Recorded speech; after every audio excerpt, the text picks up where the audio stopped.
在这个世上其实没有什么比平安更重要。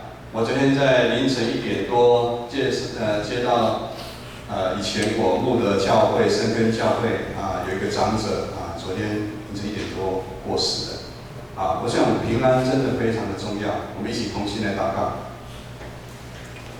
天父上帝，我们满心感谢赞美你，谢谢你爱世间人，你赐下圣子耶稣基督来到世上。耶稣就是那个光，耶稣就是爱。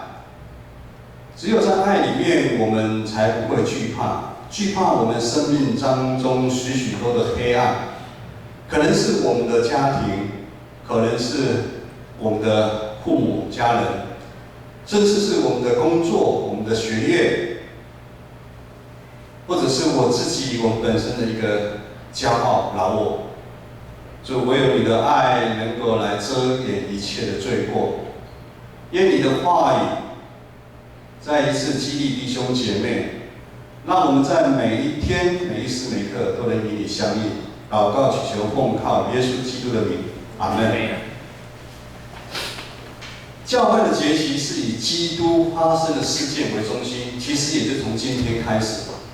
基督事件的中心分为2个部分，一个是圣诞节期，一个是复活节周期，这2个阶段。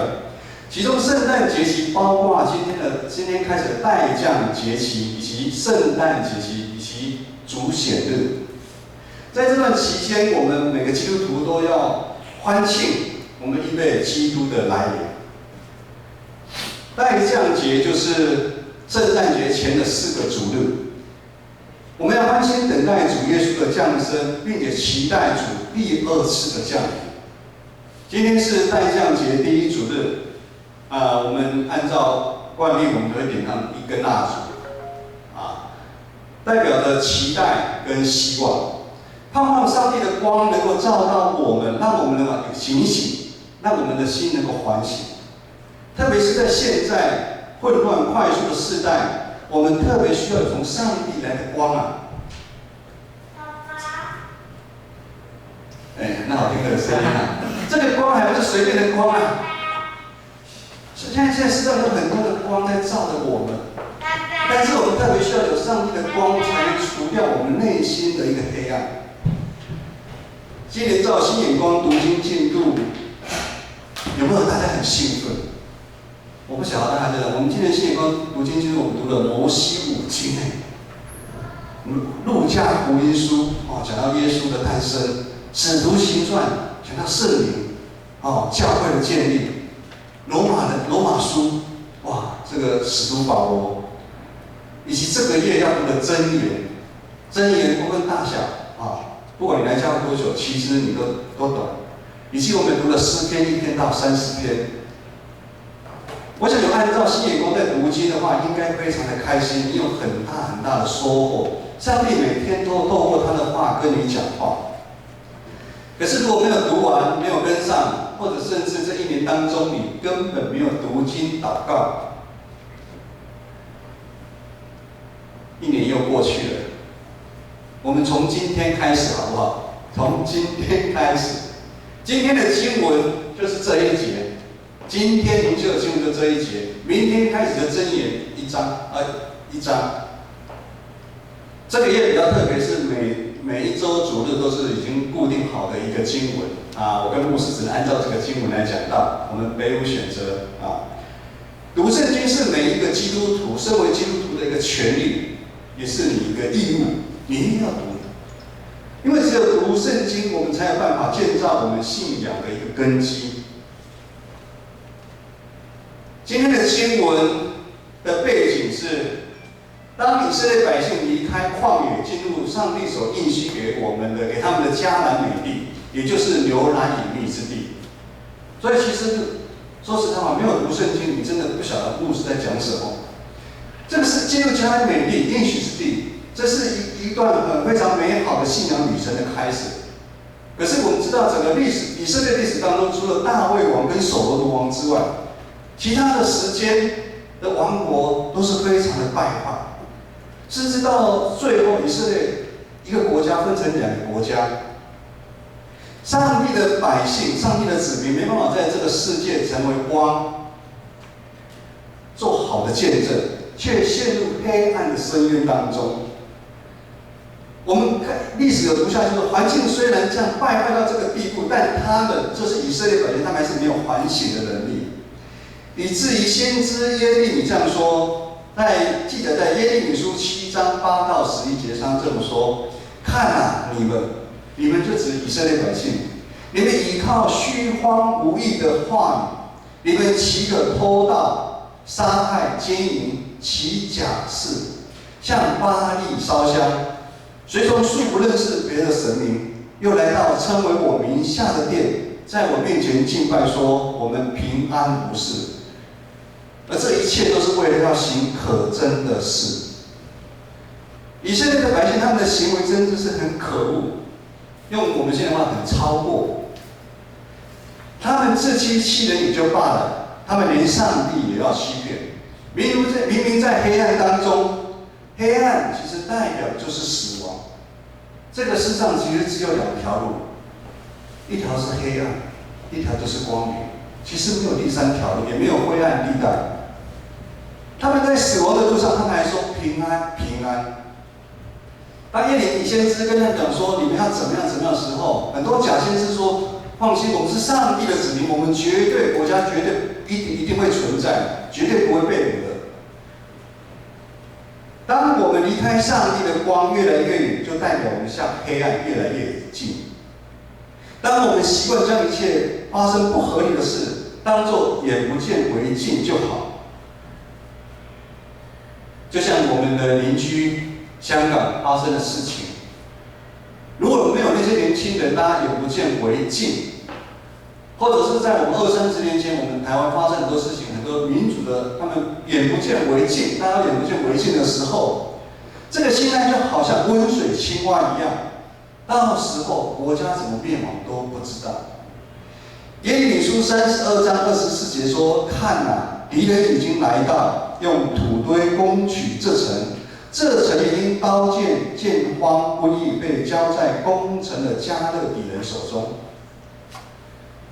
当一个国家、一个城市，甚至是一个家庭及我们个人，当我们败坏的时候，常常不是外面的攻击的军队有多强啊。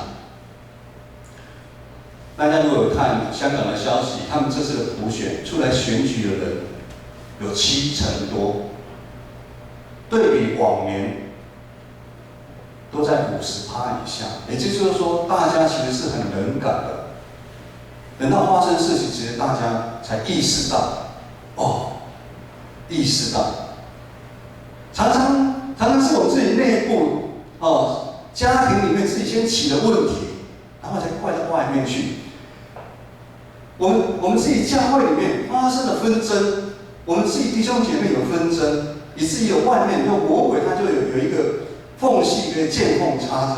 以色列的国家的情况就是这样的。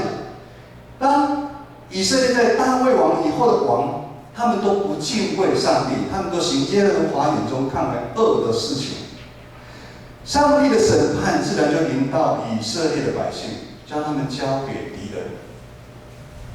当我们一直往黑暗的路走的时候，上帝会把我们交出去的。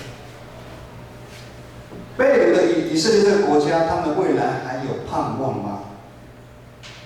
如今我们的台湾也处在一个矛盾的一个年代。如果大家都有读历史，我觉得我们大家都读历史。40年代以前的台湾，大部分已经被殖民好几百年。50-60年代时候的台湾，普遍性全面的人都是很贫穷，但是台湾的百姓善良单纯。70年代以后，我们的生活环境渐渐变好，一直到如今，看似衣食无缺、民主自由，但其实是很可笑的。如果大家真的有在看。其实我们的民主自由很多，我们的选举很多都是用钱堆积出来的。我们知道每一次的选举，他们那个候选人都花多少钱，我们是用钱堆积出来的民主。我们的价值观混淆，我们道德沦丧，我们台湾人性越来越贪婪，诈骗越来越多。这几十年来，政治恶斗。从我刚出社会的时候，民国82年的时候，从那个时候就斗到现在，很多人都还没出生。从那时候，蓝绿就在恶斗。最早是国民党自己里面恶斗，后来跟民进党恶斗。贫富差距越来越大，台湾已经失去以往的单纯善良。大部分其实失去公义、公平的国家，普遍大家会感觉到压力跟苦难，无时无刻不笼罩在台湾这每一块地、每一个地方，不是吗？我们不能装作没看到，其实在我们建成在附近就有一个火车站，每到大概5点多的时候，你就去看一下，台北火车站旁边就围绕着一些人在那边睡觉。但大部分的人却还是自我感觉良好，不断的想钻入、追求、迷失在那个黑暗的洞中，以为那个洞中是一个平安、亮光的所在。社会的进步、社会的改变也会影响到我们教会。现在教会普遍是教会世俗化。所谓的教会世俗化，就是把一些外面的带到教会里面，用外面的文化在治理教会，以至于尤其是长老教会，我们这几十年来、20-30年来，就是因为用外面的来治理教会，我们教会政治，教会里面的教会政治，造成了很大很大的伤害。很多弟兄姐妹离开也就罢了，伤害最大的是我们的信仰、我们的真理的根基大大的退步。这2年多来，我和志梅牧师，我们特别强调，就是我们全教会一定要再回到正轨。我们可以很多圣诞节，我们可以不办活动，但是上帝的话，我们一定要读。办活动只是加深我们透过彼此的服事，让我们更了解上帝，他是无所不在的上帝。上帝的话语成为我们信仰的根基。盼望透过我们根基站稳之后，我们才能够去除教会的世俗化。什么叫教会内的世俗化？教会里面常常很多人喜欢论断别人，讲东讲西，这个是外面的三姑六婆在喜欢讲。可是当我们如果10个里面我们有8个人根基站稳的时候，那2个人讲他讲没有用，他会被我们影响，大多数人会影响少数的人。让我们教会成为基督的教会，弟兄姐妹，我们要继续的努力。但是牧师观察到一个比教会世俗化更严重的问题，叫做教会宗教化。所谓的教会的宗教化，比较是像是有一群在以色列叫做那个假冒为善的法利赛人组成的一个教会。教会宗教会的杀伤力其实更强、更可怕，因为可能你来教会已经很久了，你都不晓得，其实你已经宗教化。宗教化，当我们将教会礼拜、团契、服事当作是一个活动，变成是一个外在，甚至说习惯了，而且不去不行，父母亲会逼我一定要去。信徒渐渐在这个信仰的空间、教会里面的宗教活动，这是一个让大家觉得很安全的地方，平安、平安。在教会里面，尤其现在在台湾的教会，是很平安的。最近有一个在附近的一个青年他目前在日本工作休年假回来，他来礼拜4自己找到社青来跟我们聚会。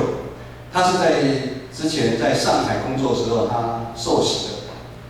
他说，在上海的教会，在上海，在大陆里面，你可以感受到那种《使徒行传》里面的那个教会，逼迫牧师，很多时候只能那个稿都按照先上传，他可以感受到那种读《使徒行传》，他很有感觉。相对于我们台湾，其实我们真的是相差很大。我们现在其实也没有什么破坏，但是我们的破坏，我刚刚讲，我们破坏来自于我们自己，我们让自己这个信仰成为宗教化。我们在这个教会里面，我们是一个同温层，现在讲同温层里面在取暖。教会越来越爱追求外在的礼仪，人数的增长，甚至所谓灵验不灵验，宗教上的平安，而不是花更多的时间来了解信仰的真理。是读圣经，委身在教会团体中间的牺牲奉献，让我们的生命因着耶稣，因着十字架，我们亲身去经历，并且得到改变。教会的宗教化已经让我们没有勇气跳离那一锅温水。教会宗教化让我们的信仰成为死的信仰。我们其实很多基督徒在外面都没有见证。我们到底要如何是好？我们对那一群受辱的以色列百姓，我们还有盼望吗？有回头的机会吗？今天这一段经文，等一下我们一起来读。这段经文带给以色列百姓非常大的一个盼望。这个是在旧约里面一段很重要的一段经文。我们知道，我们没有背，我们都不知道。我们没有经历过战争的洗礼，我们也不知道那个苦难到底有多苦。我们可能现在很少碰到说3餐没有饭吃，父母亲不如我意，我离家出走。我们很少碰到那种很苦难的时候，但是你读到耶利米书读这个话语的时候，给那些苦难中的百姓多大的一个盼望！我们一起大声来读一下好吗？来，请。耶和华说：“日子将到，我应许以色列家和犹大家的恩典必然成就。当那日子，那时候，我必使大卫公义的苗栗长起来。他必在地上施行公平和公义，在那日子，犹大必得救，耶路撒冷必安然居住。他的名必称为耶和华我们的义。”上帝是审判的公义，上帝也是怜悯的公义。上帝透过耶利米先知嘴说出来：以色列百姓啊，虽然现在国家被掳，你们还在苦难的当中。但是不要失去对上帝拯救的一个盼望，因为上帝在之前对他们祖先大卫王的应许，就是大卫之家必永远有人不断坐在以色列的宝座的约定一定会实现。牧师再来读一段耶利米书33章23到26节。耶和华的话又临到耶利米说：“你没有留意百姓所说的话吗？他们说耶和华所拣选的2个族，就是犹大跟以色列，他已经弃绝了。他们这样藐视我的百姓，不把他们当作国来看待。耶和华如此说：除非我没有立白日黑夜之约，也未曾安排天和地的定律，否则我不会弃绝雅各的后裔和我仆人大卫的后裔，使大卫的后裔不再治理亚伯拉罕、以撒、雅各的后裔。我必使被掳的人归回。”上帝的怜悯使受掳的百姓有机会再归回。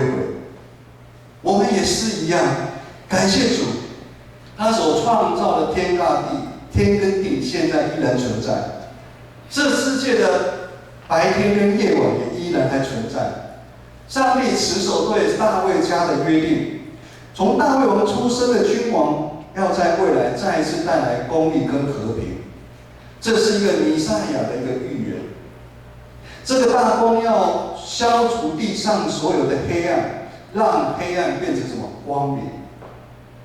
让原本没有民居住的城镇和耶路撒冷再一次听见欢喜跟快乐的声音。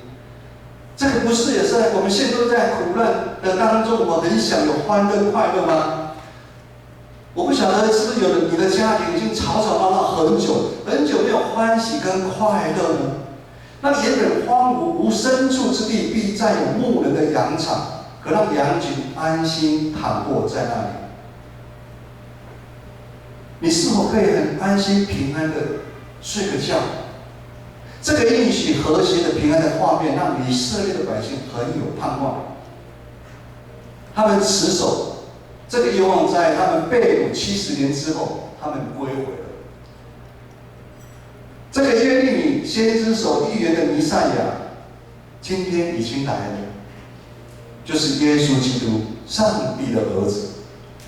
约翰福音3章16节这么说，我想大家都很熟悉的一段话，一段经文，也是牧师还没有信主之前，我以前在外面跑来做业务，在外面跑来跑去，常常经过教会，有的教会有跑马灯就会有这句话出现：神爱世人，甚至将他独生爱子赐给他们，叫一切信他的人不至灭亡，反得永生。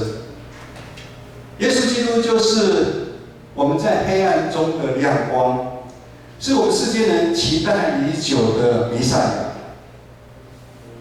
当我们在教会生活，当我们在读圣经，我们就可以知道耶稣他的榜样，耶稣在世上的牺牲，耶稣对我们的爱，成为我们学习的样本。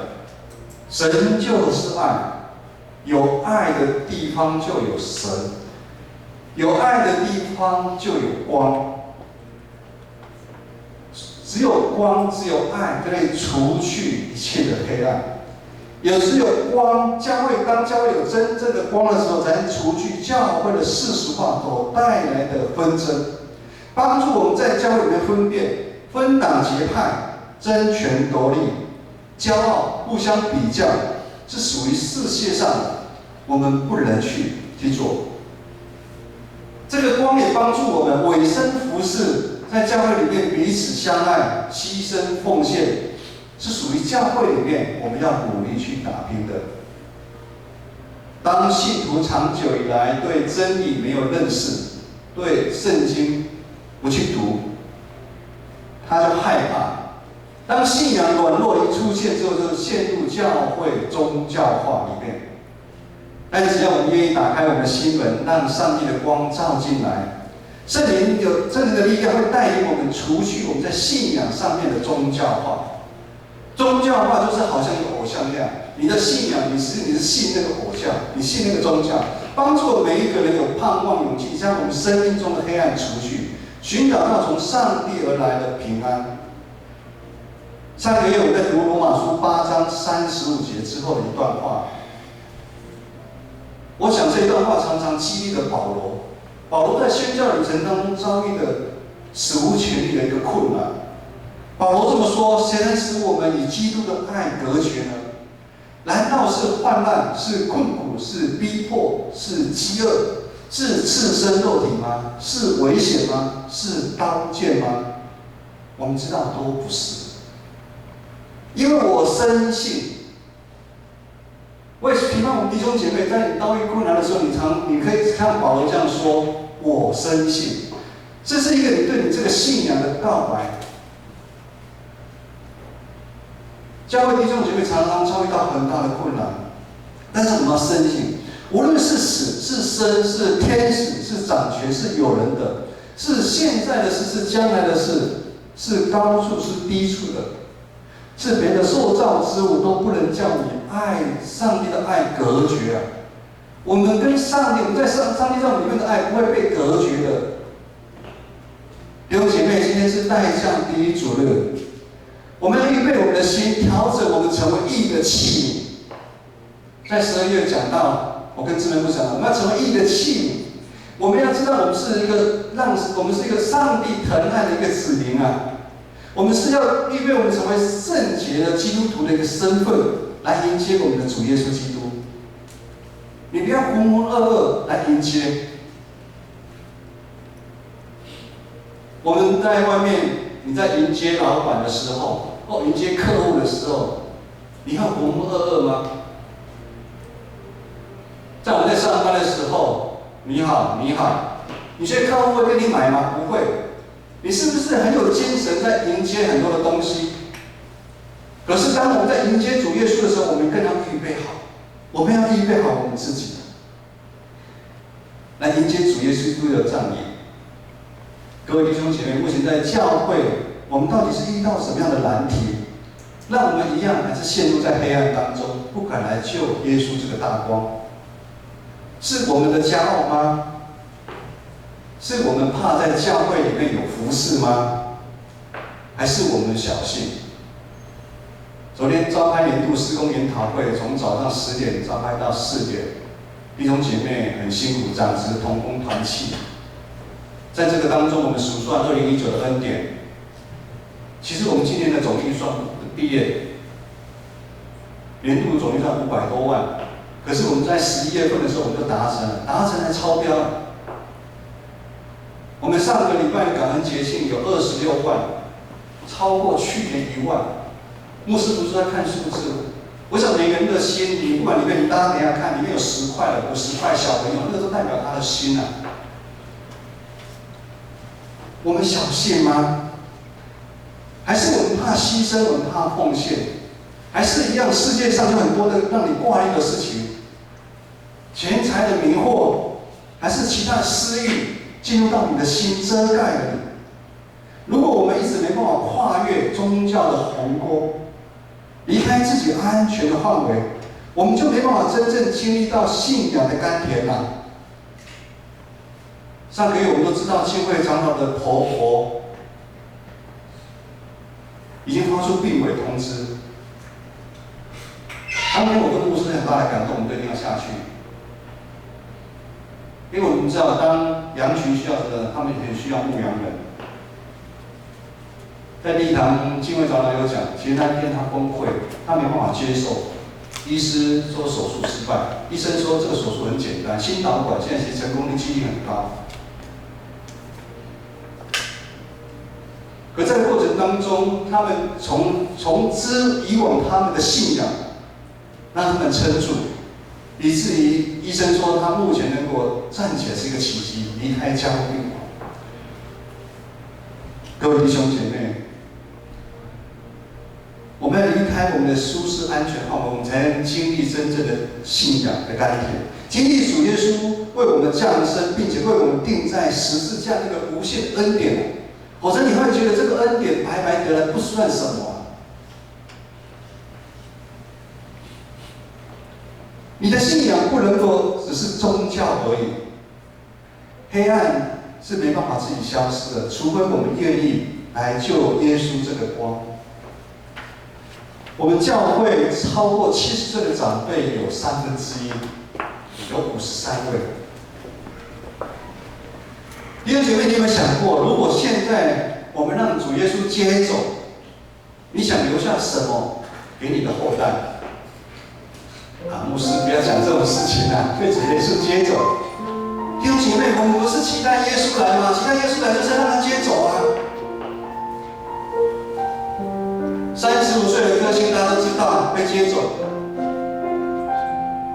今年我一个好的小学同学，生意做得非常成功，明明知道那个血管出问题了，他还是跑一趟大路说回来再做，来不及了就走了。你要留下什么给子孙？你要留下车子吗？房子？还是金钱？你希望孩子留下是什么？名贵的学校？还是学业成绩？下个礼拜要断考，礼拜天可以不用来教会，因为他看书。我想大部分的人跟牧师可能在第一时间的观念会一样，说我们盼望将真正的信仰遗传给我们下一代，因为只有信仰才能带我们度过世上任何的风暴。真的风暴来临的时候，你的高学历，你在社会上的头衔，你在成长过程考试的成绩，没办法陪你度过风暴的。不是因为牧师，不是因为我们是牧师，所以只鱼只群只爱。因为是牧师的孩子，又住在楼上，他们就一定要来礼拜，他们就一定要参加青少年团契、主日学团契，甚至敬拜团的服事。他们要委身在教会许许多多的服事，也不是因为他们是牧师的孩子，他们现在子女子群，他们已经出社会上班了，他们收入就要1/10奉献，不然弟兄姐妹会怎么说？牧师的小孩怎么都没有奉献？弟兄姐妹，绝对不是的。信仰是自己的，信仰没办法遗传，信仰没办法遗传。不是我爷爷、我阿公是牧师，我们这一家就有很好的信仰，不是的。父母再好的信仰，如果没有正确的传承，就会失落，一代一代的失落，那个速度非常非常的快。只有我们自己去经历，只有我们每个人自己真的经历到主耶稣基督，这个信仰才会成为我们的。各位弟兄姐妹，求主帮助我们建成教会每个弟兄姐妹，让我们在主的爱里面，我们彼此要劝勉啊，我们彼此要扶持啊，这样常常会有从上帝来的光，除去我们心中的黑暗，这样我们就可以自由自在的做任何的事情。我们不要让教会的这个宗教化把我们绑住了。基督徒可以很自由的做任何的事情，因他的灵是全人的上帝，他一切都能，万事都能。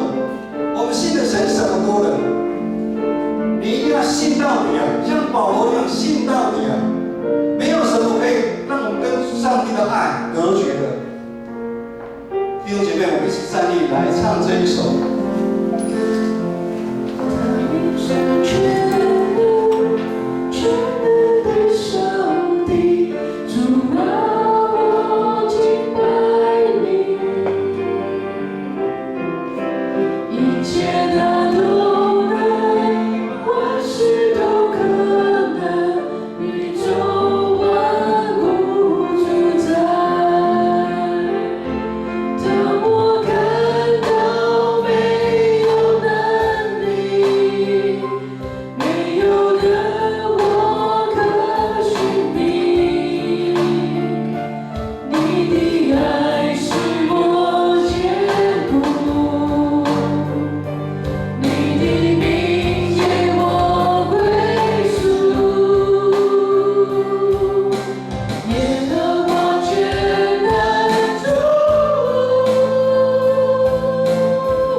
圣灵的感动，帮助我们每个弟兄姐妹除去我们心中的黑暗，让耶稣的光进入到你的心里，让耶稣的光进入到你的家庭、你的婚姻你的工作，从今时直到永远。阿们。